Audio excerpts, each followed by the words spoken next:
Ассаляму алейкум ва рахматуллахи ва баракатуху. Дорогие братья, мы с вами продолжаем изучать личность пророка Мухаммада, алейхиссалату вассалям. Аллах Та'аля в Коране говорит: «Ауду биллахи минаш шайтанир раджим, бисмиллахир рахманир рахим, инна Аллаха ва малаикатуху юссаллуна алян наби, я айюхалладина аману, саллу алейхи ва саллиму таслима». О те, которые уверовали, поистине Аллах Та'аля и его ангелы восхваляют пророка Мухаммада, алейхиссалату вассалям, вспоминают его. И если ваша вера полная, если вы верите во Всевышнего Аллаха Та'аля, саллю алейхи, восхваляйте пророка, вспоминайте пророка Мухаммада, алейхиссалату вассалям, наилучшими словами.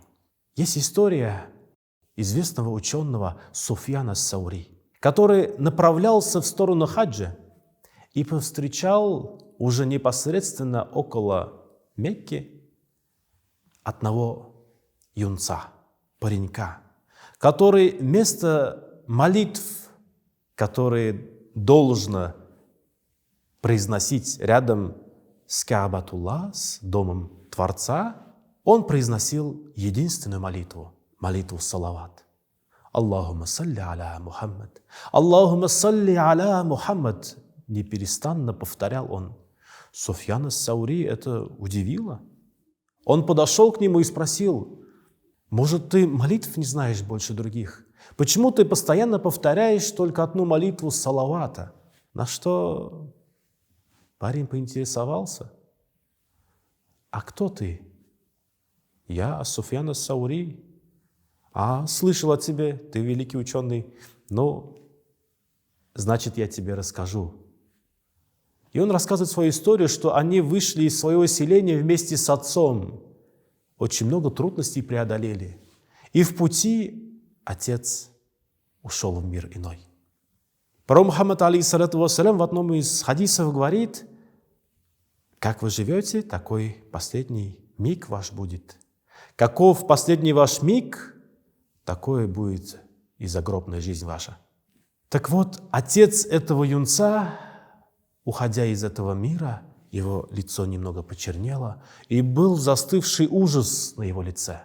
Это является не совсем хорошим признаком. Признаком того, что встретил этого человека ангел смерти в страшном обличии, в обличии, с которым они забирают в ад людей.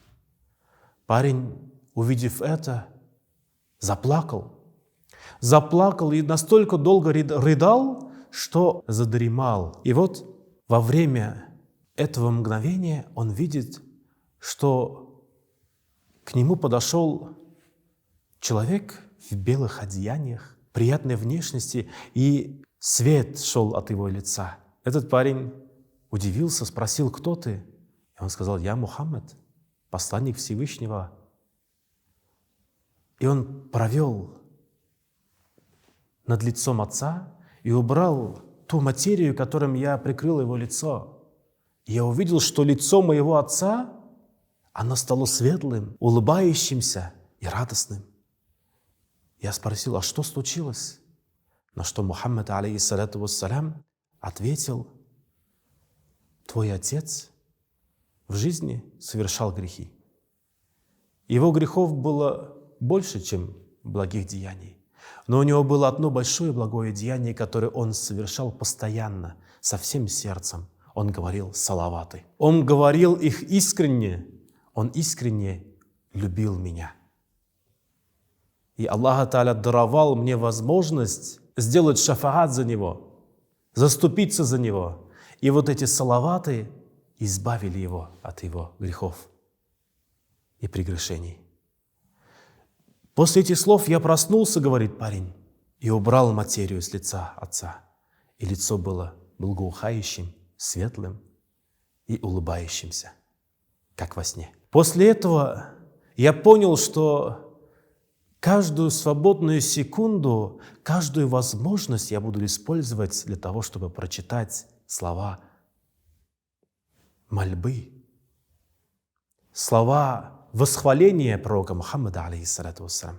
Дорогие друзья, в этот прекрасный месяц давайте как можно больше будем говорить салаватов пророку Мухаммаду, алейхиссалату вассалям. И Аллах Та'аля также нам каждому и говорит, что тот, кто восхвалит Мухаммада, алейхиссалату вассалям, любимца Всевышнего Аллаха Та'аля вернет ему десятикратно. Ассаляму алейкум ва рахматуллахи ва баракатуху.